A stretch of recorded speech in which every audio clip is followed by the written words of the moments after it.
Unpredictability. You know, when I look at my life is full of unpredictability. It's very unpredictable. And yes, I do certain things every day. You know, I have goals like everybody else. But for some reason, no matter how hard I try to make my life predictable, for me personally, it really never happened. After many years of fighting with this unpredictable walk of life and in life, I realize for me, this unpredictability is a gift. Why? For the longest time, I have decided in my heart to truly love and be available to love and be available to a spirit of love. Okay? If I make my life so predictable, then I'm not going to be available. Predictability take our availability away. Why would I say that?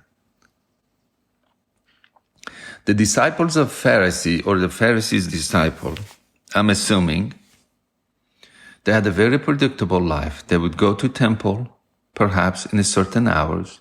They would sit down and read scriptures. Some of them would just write the scriptures, would pray, fast. Everything was very predictable. Wash your hand before you eat. Don't get close to the prostitute and the sinners. And when you get unclean in your body, just go ahead and wash it. It's very routine, like Apostle Paul. Very predictable. I'm not saying that to have a routine is bad, but their life as a religious person, it was very predictable. They kind of tried to know more of the law, to know what to do, what not to do. And daily life and in their mind and in their heart, everything was very predictable. And they tried to achieve what they saw. Okay, fast forward, you come to the unpredictability of the life of the disciples of Jesus. God said, honor your mother and father. Jesus comes. Someone says, let me just go and bury my dad, my father. Jesus said something very unpredictable.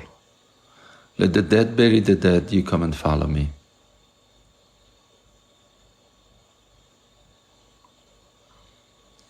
Yeah.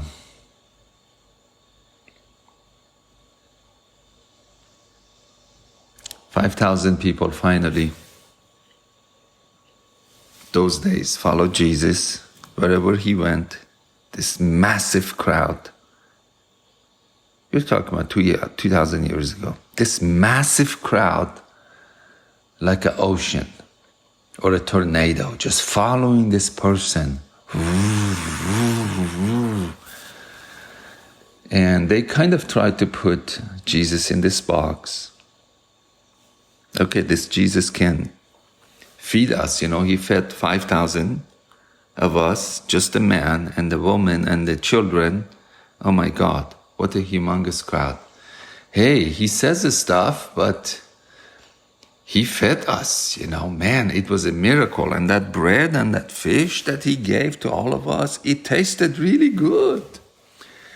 It was way better than manna, you know, we heard that the Lord gave manna to our forefather, but this bread and fish, man. And then Jesus comes out and say, you know what, eat my flesh and drink my blood. Wow.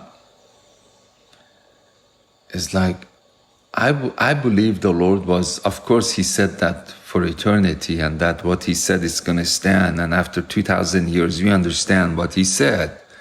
Drink my blood, eat my flesh, then you will have life.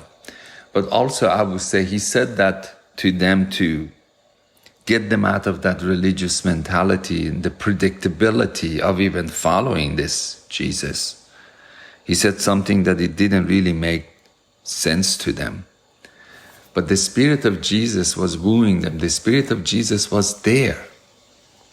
But he said something not to confuse them, but to take them out of that take them out of the predictability of this religious life. Fast forward, you come to the disciples of Jesus. Do you think their life was predictable? Compare them to the lives of Pharisees' disciple. Those disciples of Pharisee, they knew where to go every day. I'm sure in a certain hours, they get together and they pray and they write the scripture, read the scripture, do this and do that and repeat this and repeat that. It was like a clockwork. It was a machine. Then Jesus' disciple, they come. They're just lingering. They're doing things here and there. They don't know where Jesus shows up, what he's going to say, even if they're going to understand. It was not the fact that Jesus was not man of order. He's a man of order. Look at the world. There is order in the world. But inside, it looked like, even in the world, even in the nature, there is a lot of, it looked like there is chaos, but it's not chaos. What I'm realizing, I'm just talking here, processing, what I'm realizing, if some of you guys that are hearing my voice, if you feel that your life is very unpredictable, you cannot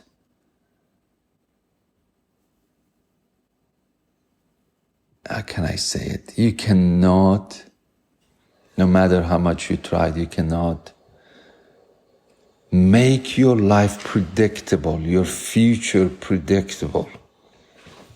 I would say that's one of the big signs of being the true disciples of Jesus Christ. It's not that you're not a person of order. It's not that you don't know what to do in your life. But there is something about this unpredictability and not knowing and still walking with Jesus. Just imagine if the secret agents of other countries, or just say KGB, they knew what CIA is gonna do, or the CIA agent they gonna do, where they gonna be, what would that be? See, as the disciples of Jesus, we are those secret agents of the Lord. And once you sign up to be a secret agent of the Lord, then your life, this is my personal opinion, the way I see it, your life will become very unpredictable. Very unpredictable. You're always ready for the order that you don't even know. The order doesn't come and just tell you every day you do this, you go there, this is what you do, this is how you do it, and then you come home and then the next day you do the same thing. No. Our life, it's on the go. We have to be available to the Lord all the time. In that sense, when you look at your life and you look at the life of others, you say, my life is so unpredictable and their lives is so predictable. But to me, again, that's one of the signs of being the disciples of Jesus Christ. And it's an honor. It's an honor. And